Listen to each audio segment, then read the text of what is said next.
अस्सलामुअलैकुम गाइस, मैं आपका होस्ट रिजवान मलिक। उम्मीद है आप सब खैरियत से होंगे।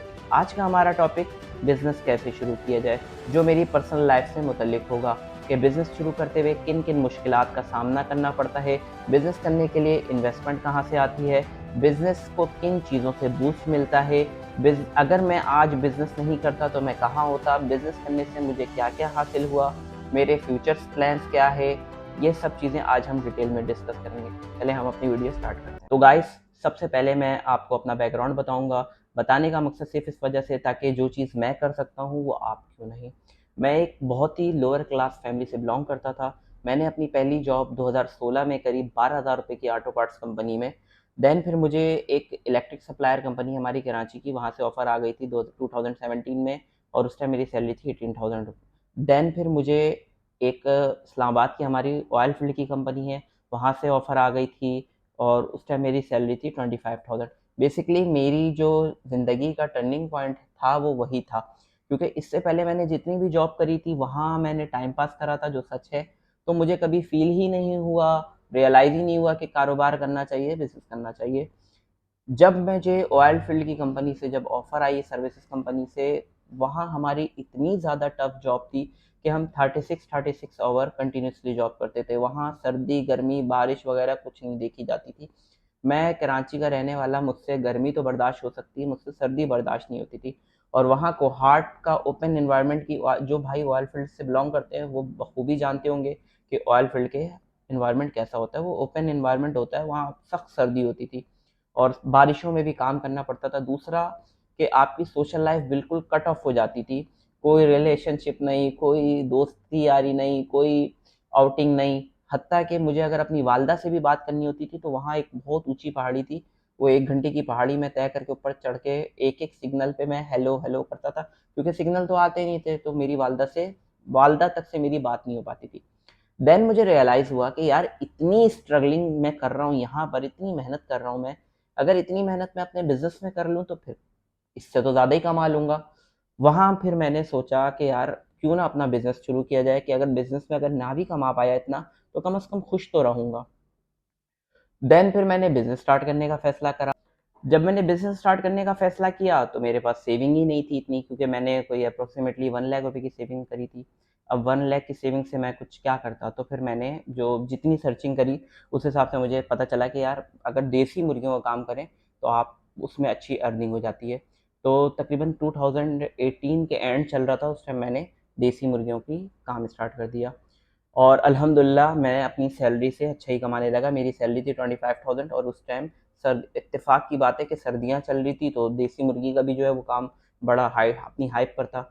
तो अप्रॉक्सीमेटली मैं 50,000 उस टाइम कमाने लग गया था। अच्छा, मैं जो बेसिकली जो देसी मुर्गियों का काम करता था वो मैं इसलिए इस तरह नहीं कि मार्केटों में जा जा के सेल परचेज़ करूँ। मैं बेसिकली पूरा सोशल मीडिया पे वर्क करता था।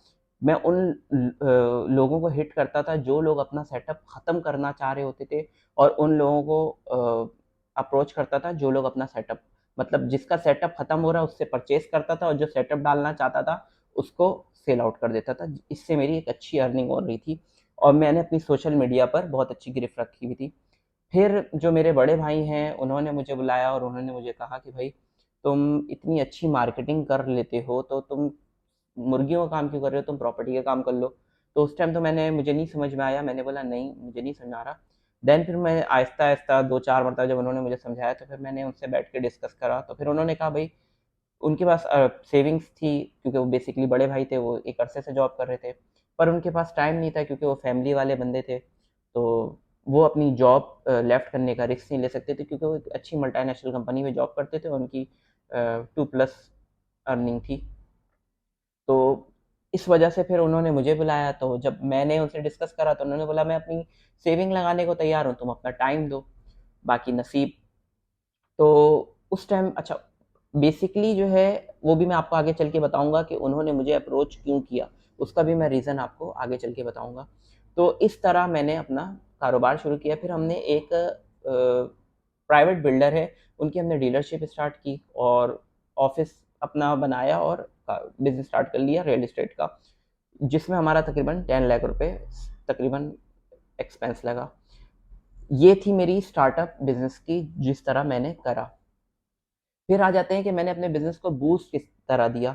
तो मैंने ब बिज़नेस को बूस्ट करने के मेरे 3 तरीके थे। पहला था सोशल मीडिया, जिसको मैंने सबसे ज़्यादा हिट करा, मतलब अगर कहूँ मैं 75% मैंने अपनी जो क्लाइंट जनरेटेड कहाँ से करा, तो मैंने सोशल मीडिया से करा।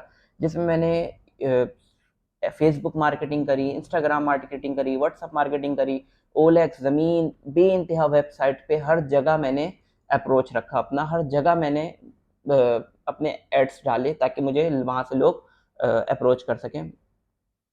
तो मतलब मैंने अपनी एक हो गई सबसे मेन जो थी मेरी, वो सोशल मीडिया थी। यानी एक अगर कोई पढ़ा-लिखा लड़का है तो वो सोशल मीडिया पे आजकल वॉकिंग और फिज़िकल काम नहीं है, आजकल सोशल मीडिया का दौर है।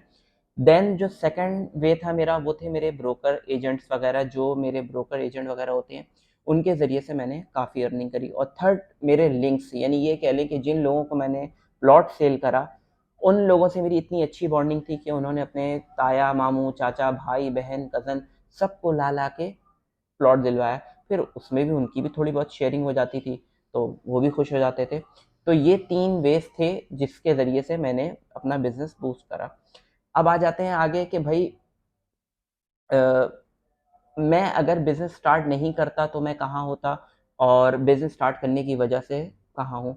तो मैं आपको एक छोटी-सी कहानी सुनाऊँगा कि हँसा जलन नहीं कर रहा, मैं एक रियलिटी वाली बात बता रहा हूँ कि जब मैंने बिज़नेस स्टार्ट नहीं किया था, मैं जॉब कर रहा था, तो मेरे भाई आए थे सिविक में ना, तो उस टाइम होगी सिविक 7-8 लाख रुपए की, पुराना मॉडल था, ज़्यादा नया नहीं था।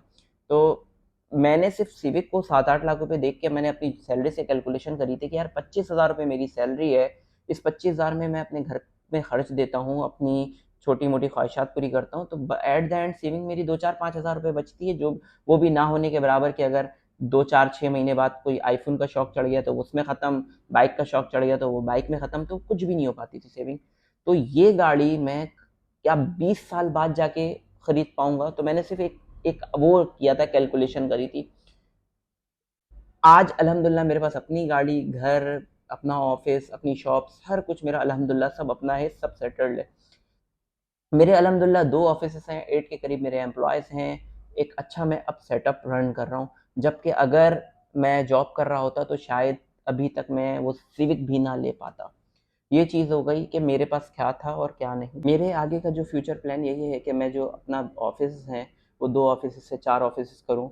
अपने इस रियल एस्टेट के कारोबार को आउट ऑफ़ कराची लेके जाऊँ। अब आ जाते हैं कुछ यंग जनरेशन के क्वेश्चंस होते हैं कि हम किस चीज़ का कारोबार करें और उस कारोबार के लिए कहाँ से पैसा आए। तो मैं उसके लिए 2 बातें कहूँगा। देखें, किसी भी चीज़ का कारोबार कर लें, मेरा एक मानना है कि आप जब ऐसा नहीं है कि प्रॉपर्टी में ही सिर्फ़ पैसा है, ऐसा नहीं है कि प्रॉपर्टी के अलावा बाकी जगहों पे पैसा नहीं है। मैंने मुर्गियों का कारोबार करा, मैंने अल्हम्दुलिल्लाह उससे भी कमाया, अपनी हिसाब से कमाया। कहीं से इंसान ज़्यादा कमाता है, कहीं से कम कमाता है, पर कमाता है। जॉब से 10 गुना बेहतर होता है। तो मैं हमेशा ये मशवरा देता हूँ हर किसी को, यार आप वो काम करो जिसमें आपको शौक हो, जिस चीज़ का आपको शौक हो। यानी मिसाल के तौर पर अगर मुझे परिंदों का शौक था, उम, मेरा बजट नहीं था, तो मैंने मुर्गियाँ शुरू कर दी। मेरा शौक था, मैंने उसमें मतलब आप आसान लफ्ज़ों में ये कह लें कि कोई भी काम आप वो करें कि अगर आपकी शॉप है या आपका ऑफ़िस है, तो रात में आप घड़ी देख के वो ऑफ़िस या वो शॉप ना बंद करें। आप तब बंद करें जब आपको लगे यार अब मेरी बस हो गई। किसी दिन भी आपको ऑफ़िस या शॉप घड़ी देख के बंद करनी ना पड़े कि यार बस मैंने आज 8 घंटे पूरे करने हैं यहाँ पर। वो कोई भी ऐसा काम करें, इंशाल्लाह आपका काम चलेगा। अच्छा, क्वेश्चन लोगों का ये है कि यार हम इन्वेस्टमेंट कहाँ से लाएँ? तो मैं आपको एक बात बता दूँ, अगर आप अपने इर्द-गिर्द नज़र डालेंगे तो आपके चाचा, मामू, ताया, दोस्त, भाई, हर बंदा आपको कोई ना कोई ऐसा मिलेगा जिसके पास पैसा है, पर उसके पास टाइम नहीं है। तो अगर आपके पास आइडिया स्ट्रॉन्ग है और आप उसको आइडिया देंगे कि यार ये मेरा आइडिया है, मैं इस आइडिया पे करना चाहता हूँ, तो वो बंदा सिर्फ़ 2 चीज़ें देखता है, ये बात याद रखिएगा। पहली चीज़ कि कोई भी इन्वेस्टर्स, मिसाल के तौर पर अगर मुझसे कोई बोलेगा यार मुझे 5 लाख चाहिए, मुझे ये कारोबार करना है, तो मैं उसकी 2 चीज़ें देखूँगा। पहली चीज़ मैं क्या देखूँगा कि यार अगर ये कारोबार लॉस में चला गया, तो इसको क्या नुकसान और मुझे क्या नुकसान? अगर ये कारोबार उठ गया तो इसको क्या फ़ायदा और मुझे क्या फ़ायदा? मैं हमेशा ये चीज़ें देखता हूँ। ये बताने का मकसद क्या है कि मिसाल के तौर पर एक बंदा अगर जॉब कर रहा है, तो वो तो यार सबसे वो तो टाइम पास के लिए बिजनेस करेगा ना, कि पार्ट टाइम में वो अपनी बिजनेस को फर्स्ट प्रायोरिटी नहीं देगा, वो अपनी जॉब को फर्स्ट प्रायोरिटी दे रहा है, क्योंकि अगर वो जॉब को फर्स्ट प्रायोरिटी नहीं दे रहा होता तो वो जॉब छोड़ चुका होता बिजनेस के लिए। तो सबसे पहली चीज याद रखें, जब भी अगर आप बिजनेस करने लगे तो अपनी सारी कश्तियां जला दें। जब आप अपनी सारी कश्तियां जला देंगे तभी आप बिजनेस कर पाएंगे, क्योंकि आपको पता होगा कि अगर ये बिजनेस नहीं चला तो पीछे तो खाई है, पीछे तो सारी कश्तियां मैंने जला दी, तो आप किसी भी तरह इस बिजनेस को उठाएंगे, अपनी जान मार देंगे। और यही चीज इन्वेस्टर देखता है। इन्वेस्टर को इससे कोई मतलब नहीं होता कि मेरे 5 लाख 10 लाख डूब जाएंगे। इन्वेस्टर को इससे मतलब होता है कि अगर मेरे 5 लाख डूब गए तो इसको कोई फर्क पड़ रहा है या नहीं पड़ रहा। अगर वो ये देख रहा है कि यार इस मेरे 5 लाख रुपए डूबने से ये तो मजे से अगले दिन से अपनी जॉब पे चला जाएगा, तो इन्वेस्टर कभी भी इन्वेस्टमेंट नहीं करेगा। हाँ, अगर उसको ये लगेगा यार ये भी बेचारा फारिग हो जाएगा, जॉब छोड़ के बैठा है, मतलब आसान लफ्ज में ये कह लें, कारोबार उस वक्त चलता है जब आप उसको 100% देंगे। जब आप उसको पार्ट टाइम देंगे तो कारोबार कभी नहीं चलेगा। ये सबसे अहम बात है। और इन्वेस्टर भी उसी सूरत में आपके साथ इन्वेस्टमेंट करेगा जब आप उस इन्वेस्टर भी आपको उसी सूरत में इन्वेस्टमेंट करेगा जब आप उसको अंदाजा हो जाएगा कि आप उसको 100% देंगे। अब मैं आपको कुछ पिक्चर सिखाऊंगा अपने पास की, ताकि आपको ये रियलाइज हो सके कि यार अगर मैं रिजवान मलिक इस स्टेज से उठ के यहाँ तक आ सकता है तो यार आप क्यों नहीं। रीजन वाई आप क्यों नहीं कर सकते, ये आप क्यों नहीं हिम्मत करते। जब मैं हिम्मत कर सकता हूँ तो आप भी हिम्मत कर सकते हो।